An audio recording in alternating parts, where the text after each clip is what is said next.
All right, I wanted to show everybody my bike I just built. I took a 26-inch Schwinn Claremont and put this Yeda 100 engine on it.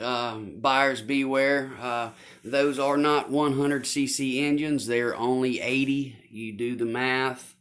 Uh, it's only 80. These only things, I don't care what they tell you, these things only put out around 2 horsepower for the 80cc.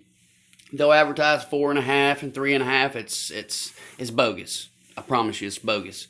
So I took this engine, took it apart. There were metal shavings in the engine, and I was very, very upset. They said it had reed valves, 4.5 horsepower, a 21 millimeter clone carburetor. This is actually the ones that come with it. This is actually a 13 millimeter carburetor if you measure it.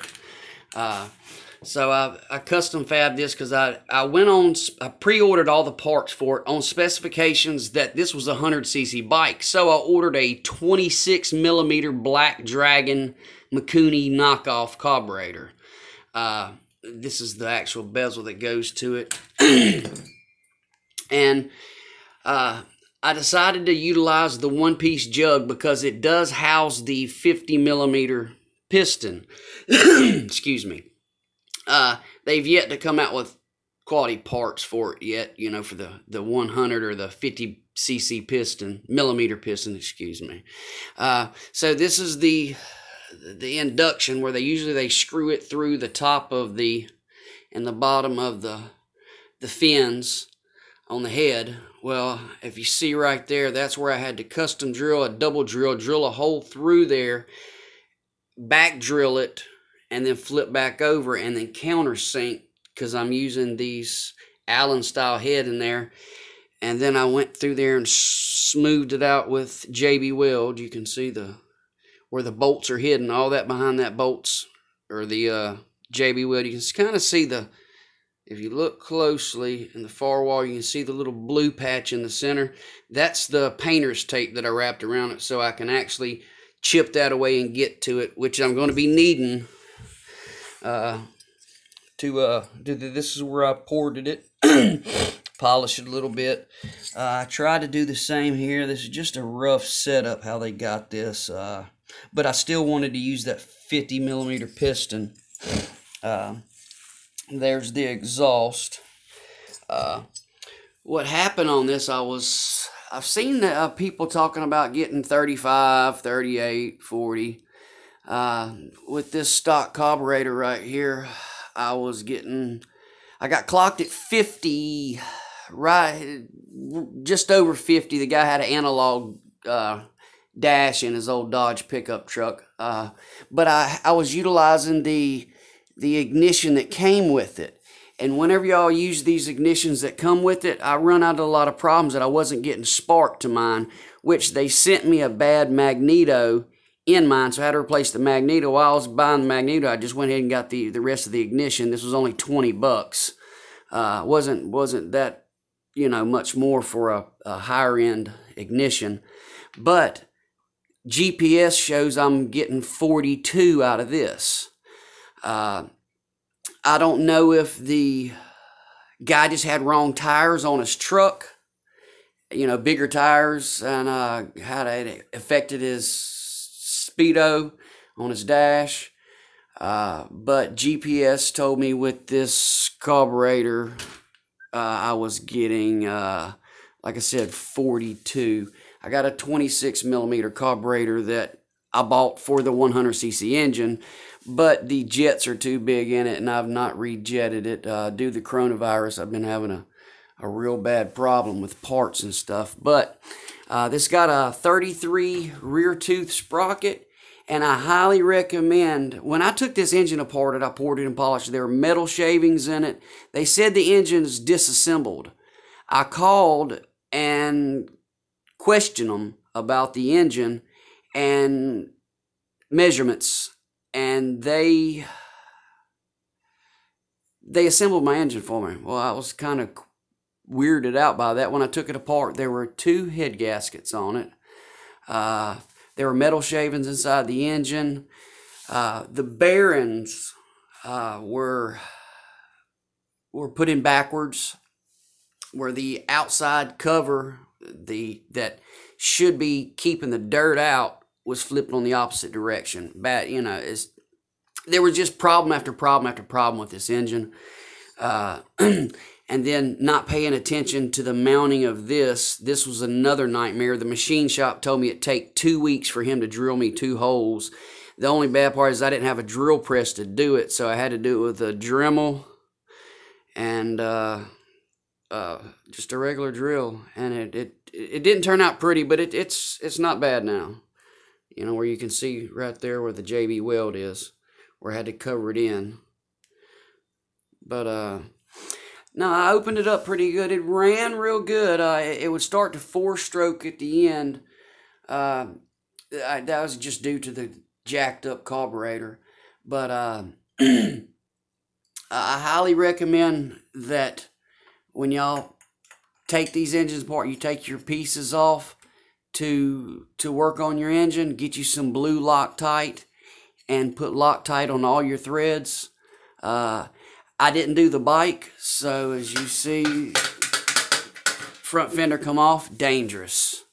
Thank goodness it's in the front side, so it's just tires rolling this way, so it's not going to catch. But it broke. I took the rear fender because I would have had to cut it here. What's mounted down here to this. I unhooked it here, folded it up there, and bent the tab up and mounted the fender so the fender kind of matches the front fender. But the kickstand loosened on its own and wrapped into the tire at about 30. It about caused me to wreck. I caught that one, thank goodness. A week before that, I was turning at a 4-way and the derailleur come off and bent all up. So I actually took the derailleur. I always go wherever I drive on this thing. I always have a backpack with tools in it because this thing is just notorious for vibrating everything loose. And I just taped it up here and taped the chain and the derailleur up here. Got it home, broke the chain, and just cut it, and it finds its way to where it wants to go.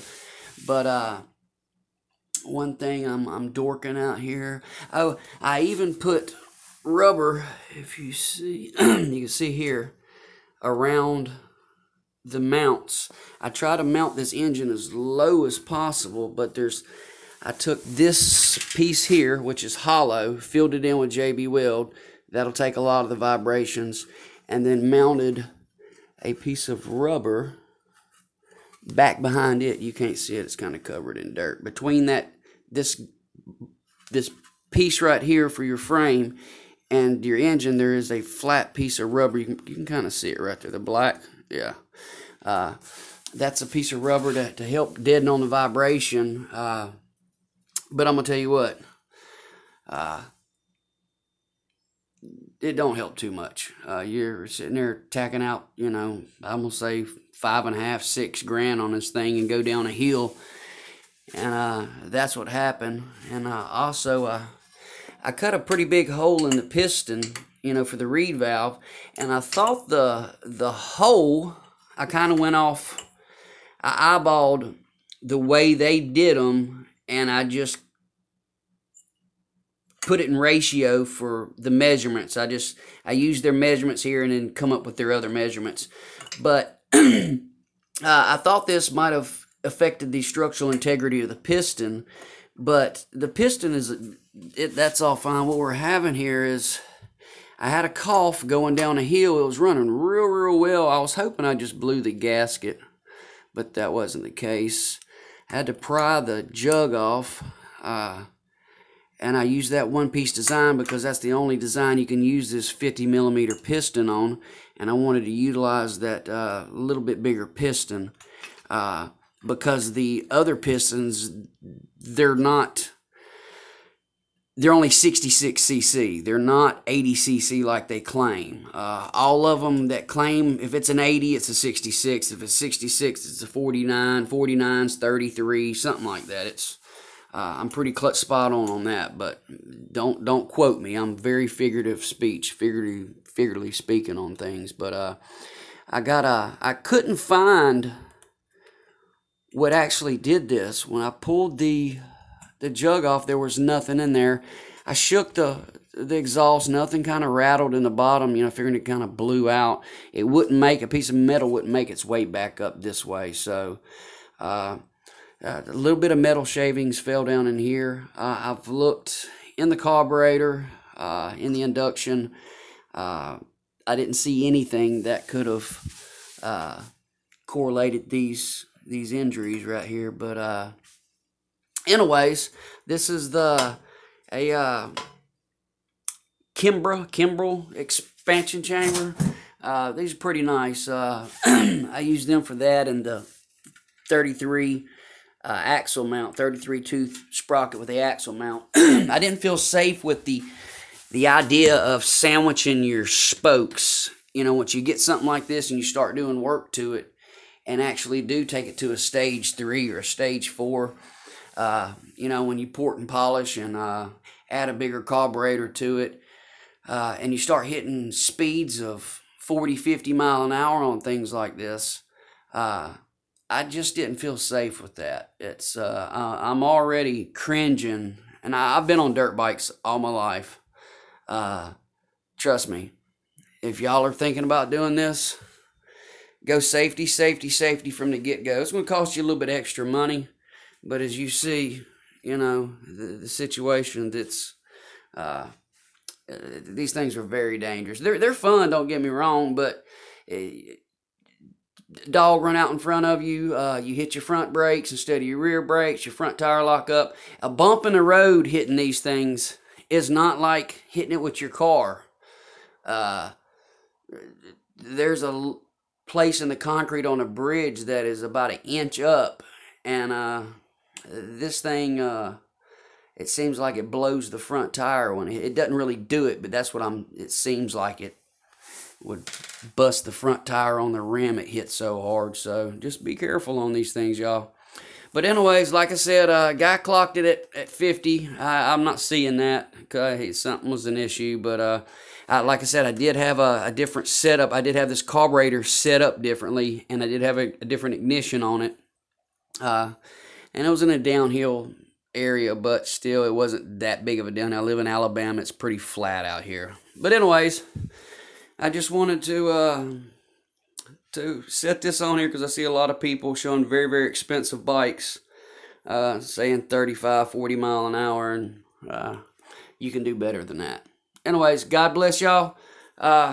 If there's any questions, leave it in some kind of comment line or something like that, and I'll try to figure out how to get to it and get back with you. Thank y'all. God bless y'all, and y'all have a wonderful day.